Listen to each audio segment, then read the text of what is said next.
Avant COVID, nous avions 30 magasins comme celui-ci.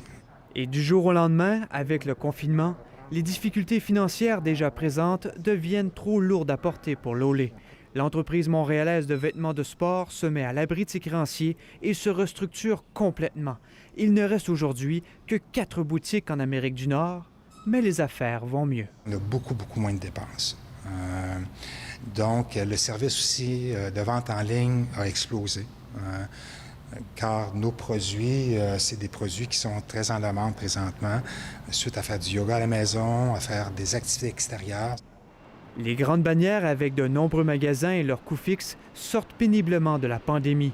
Parmi les fermetures, l'enseigne Le Château avec ses 123 succursales et 1400 travailleurs. L'industrie du vêtement à Montréal, 3e pôle sur le continent après Los Angeles et New York, demeure malgré tout résiliente. La diversification de l'approvisionnement, par exemple, l'accélération de la performance numérique, ça nous a permis de s'améliorer, de devenir plus compétitifs. Le propriétaire de Lola Jeans a déménagé sa production de l'Asie au Mexique pour se différencier et offrir un denim plus éco-responsable. On a dû vraiment se recycler rapidement, se réinventer. Une chose qu'on a fait, c'est qu'on a renforcé notre présence en ligne. C'est une compagnie de Londres. L'agence JLG, qui agit comme intermédiaire entre manufacturiers et détaillants, a observé une autre tendance. Ce que nous, on a vu, surtout dans nos boutiques indépendantes au Québec, c'est qu'il y a beaucoup de gens qui ont commencé à faire des stories, des lives Facebook, Instagram, de vendre en ligne à toutes les types de clients. J'ai l'avenue Paris à capuchon en 5 couleurs. Il y a des femmes, disons, de 50 ans qui ne magasinaient pas nécessairement en ligne avant la COVID.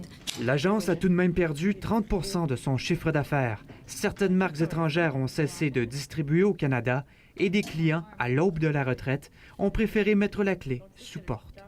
L'industrie est plus fragile. Elle va le rester encore pour la prochaine année. Évidemment, avec la pandémie, le télétravail, il y a moins de demandes pour les complets. Comment a été votre année? C'était une année vraiment difficile. Comme vous savez, il n'y a pas seulement le télétravail. Il n'y a plus de mariage, il n'y a plus de restaurants, il n'y a plus de parties. En 5 ans, Gérando avait réussi à ouvrir 5 magasins dans le Grand Montréal. 3 ont dû être fermés. Heureusement, on a fait un petit virage vers les masques qui a sauvé un petit peu la business parce qu'on était capable de payer les loyers. La production de ces vêtements-là, c'est des blouses d'isolation. Vêtements Peerless a dû temporairement fabriquer des équipements de protection pour les travailleurs de la santé afin de poursuivre ses opérations, bien loin des complets Calvin Klein et Tommy Hilfiger qu'elle confectionne normalement. Graduellement, les ventes d'habits ont repris à un très faible niveau. Seulement la moitié des 1000 employés sont donc à l'ouvrage. On a quand même adapté notre produit aussi à la nouvelle réalité du marché. On a de plus en plus des vêtements qui sont souples, des vêtements qui sont un peu plus déconstruits, si on veut, avec un look un peu plus sport. Les vêtements seront toujours indispensables, mais beaucoup auront probablement découvert les vertus du coton ouaté et de son confort. Ici Mathieu Dion, Radio-Canada, Montréal.